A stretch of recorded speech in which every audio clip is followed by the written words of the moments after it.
Namaste to all. It was a very wonderful journey for me to my Acharya ji's ashram, and I was just back yesterday night. And on 1st of January, my Acharya ji again did yajna in the morning, and then my Acharya was telling one important message in the new year. My Acharya was telling that संकल्प से दोनों समय ईश्वर भक्ति करो. संकल्प ले लो कि मैं दोनों समय ईश्वर की भक्ति करूँगा या करूँगी. To translate in English, we must all take sankalp that we will do Ishwar Bhakti both the times in the new year. At least in this 2025, going ahead in my life, both the times I will do Ishwar Bhakti. Morning and evening Agnihotra, morning and evening name jap, morning and evening asan, pranayam, etc. And also my Acharya told that samarthya ke anusar, based on your capability, based on your capacity, always try to come to Acharya. At least once a year. You are staying far away, like somebody is in out of country, somebody is in South India. They will not be able to come to Acharya every now and then. So at least once a year, twice a year they can try. And if people who are nearby, like somebody is in Delhi or Jammu or Punjab, they can try to reach to Acharya once a month, once in 2 months, etc. So, samarthya ke anusar, based on your samarthya, your financial capacity, your job situation, based on that, try to come to the yajna to listen the knowledge direct from the mouth of Acharya. And in the home, when you are not coming to Acharya, in the home, practice the Ishwar Bhakti both the times daily. Don't leave the Ishwar Bhakti. So take this kind of sankalp in the new year is what my Acharya told. And also, when somebody does Indri Sanyam, there was also a mantra which my Acharya explained a couple of times, that God says in the mantra that by doing yajna, by doing repeated yajna, by listening the Vedas in the yajna from Acharya, your Indriya will get controlled slowly. So my Acharya told that when you do Indri Sanyam, when you are controlling your indriya, your senses, then you will start realizing the sukh of Brahma, sukh of Paramatma, Brahma sukh. And also my Acharya was telling that, there are 3 types of Shishya, Uttam, Madhyam and Adam. Uttam Shishya is that Shishya, that disciple who follows or who does service to Acharya without even Acharya telling something. That is Uttam Shishya. So the Shishya knows what Acharya needs. The Shishya knows that what is to be given to Acharya as Dakshina or Dan, etc. And he or she will take care of the Acharya. So that person is a Uttam Shishya. The Madhyam Shishya is one who, after Acharya tells, okay, can you do this? Acharya says, do this. Then the Shishya will obey the order of Acharya. And Adam is that disciple who does not care for Acharya's Agya, he does not obey Acharya's Agya. So we must always try to become a Uttam Shishya. Like Acharya time and again says that do Ishwar Bhakti twice a day, try to adopt Brahmacharya, try to control your senses. Repeatedly Acharya has been telling for the last 40-50 years.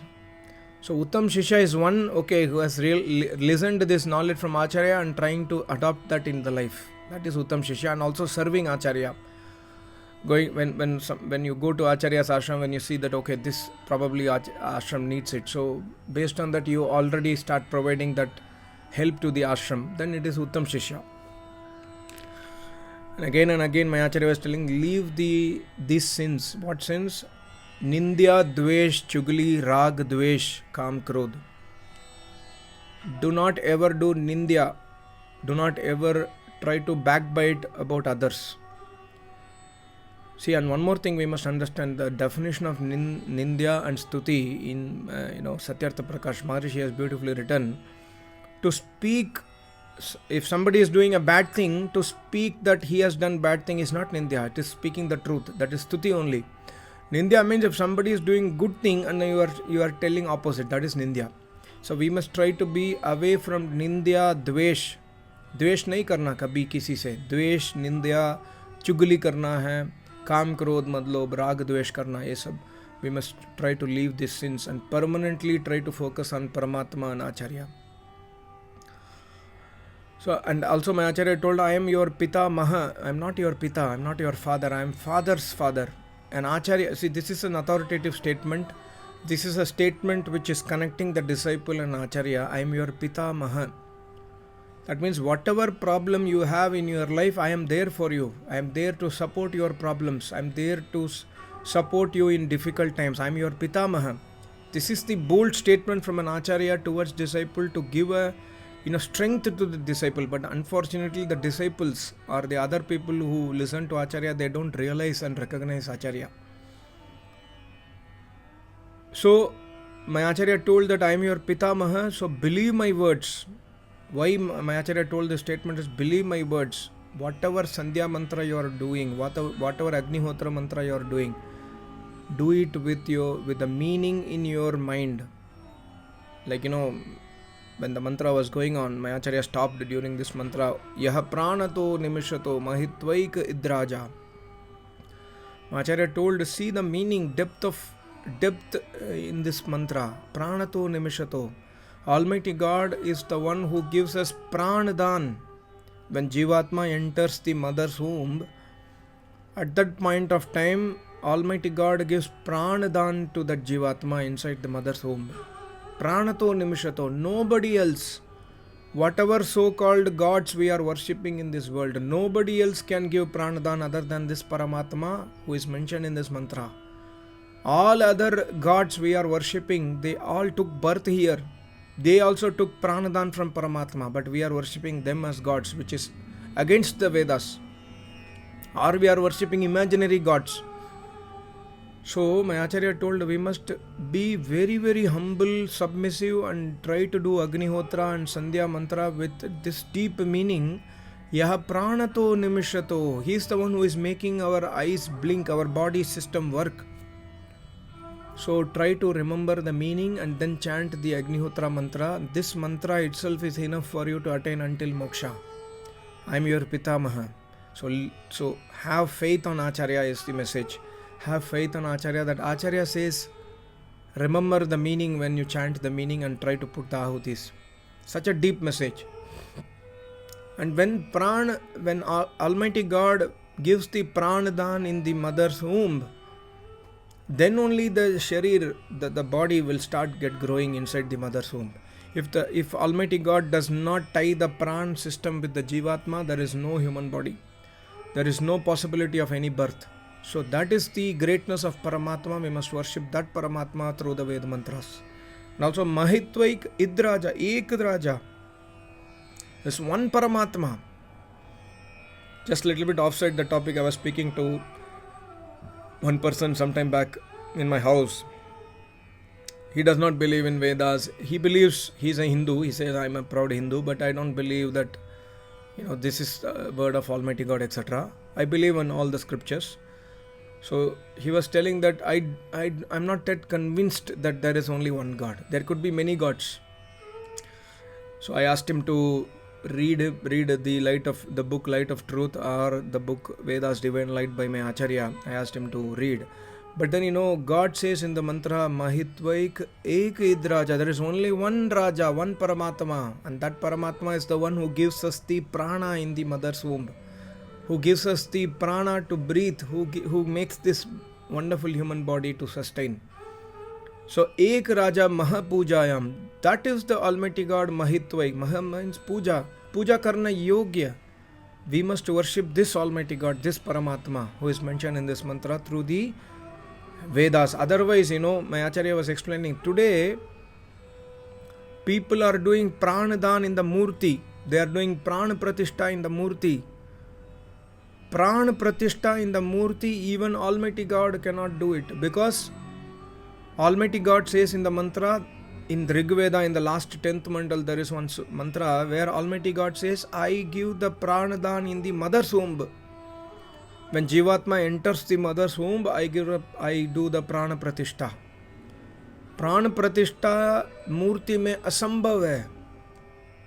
Almighty God also cannot do prana pratishtha in the murti, but today we human beings, we are capable to do prana pratishtha in the murti. That means we have grown more than Almighty God. How foolishness is it? So that's what my Acharya told, that never we must worship Murti as Paramatma. We must worship that Paramatma who gives us the prana. So such is the secret of each and every mantra. So see, what we must do is we must take time to do Manan Chintan of each and every mantra. The other day I was, this is little bit out of the topic of the Yajna, but other day I was thinking, Ya Atmada Balada. There is a mantra in the Yajurveda, Ya Atmada Balada.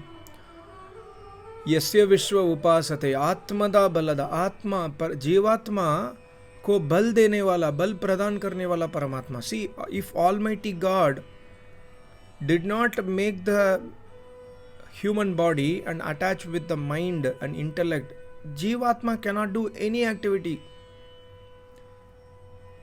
See, all the Jivatmas in this universe, you can say billions to the power of trillions Jivatma in this universe. Every Jivatma in this universe is not even capable to move a smallest atom from here to there. They don't have even that power. All the trillions to the power of trillions Jivatma cannot even move an atom from one place to another place. Such is the power of Jivatma. Jivatma balheen hai. There is no power in the Jivatma unless and otherwise Almighty God makes the system, puts the Jivatma in the body. Then Jivatma can lift the hand, can blink the eyes, can speak. Jivatma can do everything. So Atmada Balada, this kind of Manan Chintan we must do, and then be thankful to Paramatma. Hey Paramatma, Atmada Balada, तूने मेरे को बल दिया है. So we must be so utmost submissive to Paramatma. Ya Atmada Balada Yasya Vishwa Upasate. So every day try to take some time to do Manan Chintan of the Veda mantras. Try to read the books written by Rishi Munis. So this is an extra, additional suggestion I wanted to give you. Now going to the Yajna message, my Acharya was telling that, after the Yajna is over, my Acharya put special ahutis from Yajurveda's last chapter, where he explained, Na karma lipyate nare. God says, Kuruvanne veha karmani jijivishe chatang samaha. By doing the Vedic Shubh karma, na karma lipyate nare. You can escape the karma bondage. Actually, bondage is not really due to karma. Bondage is due to avidya. So when we do Vedic Shubh karma, that means when we learn Vidya from the Vedas and do the karma as per the Vedas, we will be getting out of the karma bondage, avidya bondage. So my Acharya was explaining that how to do that. Do all the activities of your life regularly, but keep your mind and intellect on Paramatma and Acharya. If you do not have an Acharya, try to search an Acharya. If you do not have an Acharya, start with Paramatma. But Paramatma pakad mein nahi aata. Paramatma cannot be understood easily. So you need an Acharya to guide towards Paramatma. So my Acharya told, Man aur buddhi Paramatma aur Acharya mein rakho. Keep your mind and intellect firmly on Paramatma and Acharya. Do all your activities. Go to work, do business, do Swadhyaya, do Sandhya Mantra, do your moral responsibilities, be a good husband, be a good wife, be a good son, good daughter, good mother-in-law, father-in-law, whatever it is. But keep your mind and intellect towards Acharya and Paramatma and do your karma based on the Vedas. Then you will escape the bondage. Then you can attain moksha. My Acharya told this statement that जब कर्म के फल नहीं भोगने होते हैं उसी का नाम मोक्ष है, उसी का नाम परम समाधि है. When you are unable to bear the consequences of, when you are not in a position to bear the consequence of your karma, that is the stage of moksha. That means by doing Vedic Shubh karma, you will escape the bondage of karma. Then you attain moksha. And how can you do that? Na karma lipete nare. God says by keeping your mind and intellect on Paramatma, by doing Vedic Shubh karma, by adopting Indri Sayam, by dedicating your deeds to Paramatma, Acharya Seva, one stage will come that the Jivatma will attain moksha. Such a beautiful explanation. Then my Acharya was telling, Ekatvam anupashyatah. Ekatvam, God is only one. But only one God is realized. Like that person was telling, I do not believe there is one God. There could be many gods. But Vedas says, Ekatvam anupashyatah. That ek Paramatma, there is only one Paramatma that is realized by Anu. Anupashyatah. Pashyata means realization. Anu means after Vivek Vairagya, after Samadhi, the yogi realizes that Almighty God is one. So far he has been listening from Acharya, like we have been listening from Acharya that only one God is there, one God is the creator, one God is the pranadata, one God is doing everything. But when Pashyata, when we realize this one God, we will realize in Samadhi to have a complete proof that yes, now I have realized that there is only one God.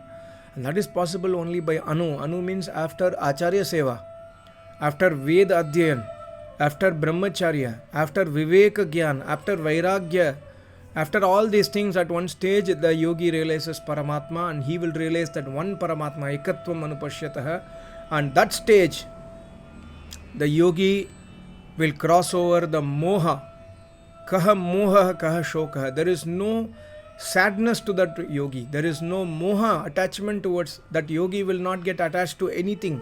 He will not get sad about anything because he realized that Paramatma. But after tapasya, so without tapasya we cannot realize that Almighty God is one. Such a beautiful message. Then my Acharya also explained as Sapariyagat, Shukram Akayam. Almighty God does not have kaya, he does not have body, but he is Sarva Shaktiman. Shukram. Like he gave the example of Ramayana, where Sugriv is telling to Sri Ram that my brother Bali is Ati Shaktiman. You cannot beat him, Sri Ramji. He is not a normal person. He is a very, very powerful warrior, my brother. So Sugriv will give example to Sri Ram saying that, see, when my brother throws an arrow, it will pierce the tree.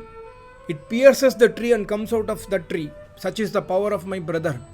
So if you can also throw the arrow and pierce the tree, then I can accept that you are equal to him.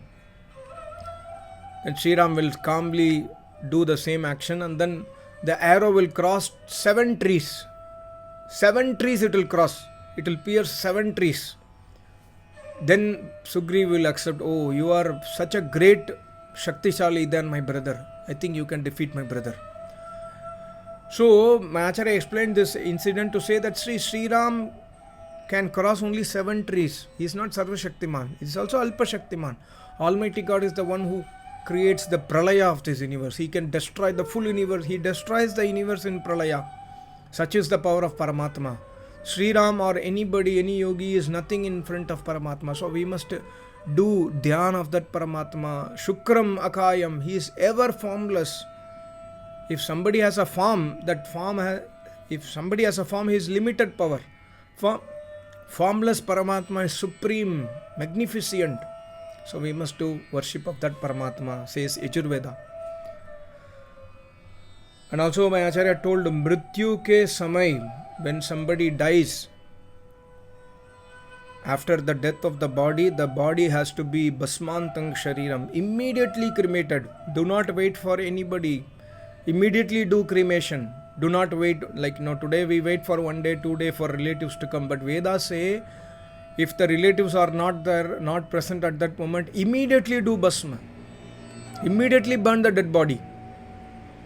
And also God says in the mantra, Klibe smar, Kritang smar, Kritosmar, Om Kritosmar. Hey Karam karne wali prani, hey Jivatma, you are Jivatma, I am Paramatma, my name is Om. Do my smaranam. You do meditation of my name. Because you are going to die, you have to realize that you are eternal, but you cannot realize unless you chant my name, Om. My name is Om. I am Paramatma.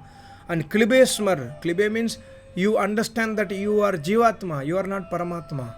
You do not have any Shakti in you. You understand your Swarup. You are Jivatma, you are eternal, but you are not Paramatma. You are Alpa Shaktivan. I am Sarva Shaktiman. And then Kritang smar. Try to realize whatever karmas you did throughout your life. Try to understand and recollect. And always take a sankalp that you will not do any sinful deeds in the life. So the message also my Acharya used to tell in the previous yagyas that every day in the night before going to sleep, remember your deeds on that day. And then take a sankalp on the next day, I will not repeat these sins. And next day again do the same activity. So slowly improve your life. Improve your quality of the life by doing Kritang Smar. So these are the message of the Vedas. Ultimate message. And then My Acharya told one important thing before completing the yajna. He said, आज वैराग्य के शिक्षा देना इतना मुश्किल है. Today, giving the knowledge about Vairagya and Vivek is so difficult because everybody is indulged in Bhautikvad. Everybody is indulged in Kam Krodh Madlobh Ahankar. So my Acharya told, today giving the knowledge about Vairagya and Vivek also, people misunderstand such a yogi. So it's a very difficult time. So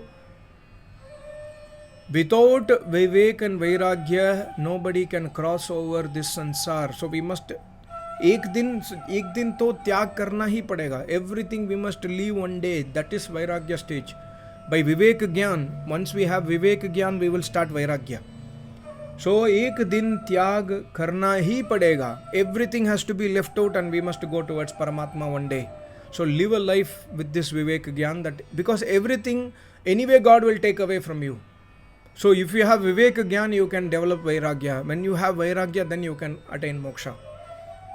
So tapasya, when you start everyday tapasya, you will attain this Vivek and Vairagya. You will attain the stage that nothing is mine in this universe. Nothing is mine. I do not need this. God has given to me temporarily and I am keeping my mind and intellect in my Acharya and Paramatma, and these things will not stay with me. So such a powerful message my Acharya gave during the New Year. And I think not only during the New Year, my Acharya has been giving this knowledge for the last 45 years. Repeatedly he has been giving it, and me being a disciple to my Acharya, I always think that how many times I have listened this knowledge from Acharya, still I am not a Viveki Vyakti, still I am not a Vairagyavan Vyakti. It's shame on me, shame on people like me who are disciples of my Acharya but not listening to that Acharya, to my Acharya. So this is a great message to all of you who are not Shishya of my Acharya also or any other Acharya.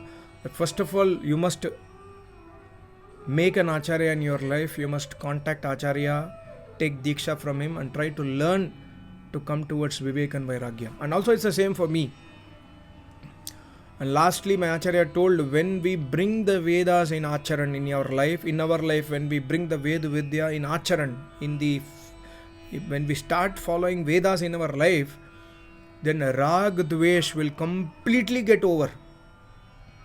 The only way by which Rag Dvesh Kam Krodh Madlobh Ahankar can be won over in this life is by adopting Vedas. By no other path you can win over the Rag and Dvesh.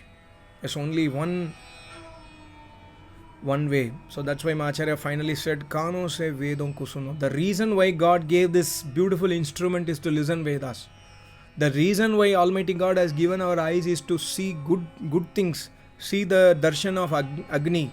See the darshans of Acharya. See the darshans of Mata Pita. But today, what we are doing with our ears, we are listening to music, Spotify, Apple Music, YouTube Music. Listen to Nindya, Dvesh, Chugli. And then by eyes we are seeing dirty pictures. We are putting our eyes in cinema, in gandhi YouTube videos. We are doing all these things, but we have forgotten the purpose of our senses. So there is a prayer in the Vedas. Shrutena ma viradisi. Paramatma, let me not end my life. Let me not go away from the Vedas. Let me always be in your shelter by listening to Acharya's Vedavani. So such a very, very beautiful, deep, meaningful message my Acharya gave on the New Year. Thank you so much. Namaste. Om.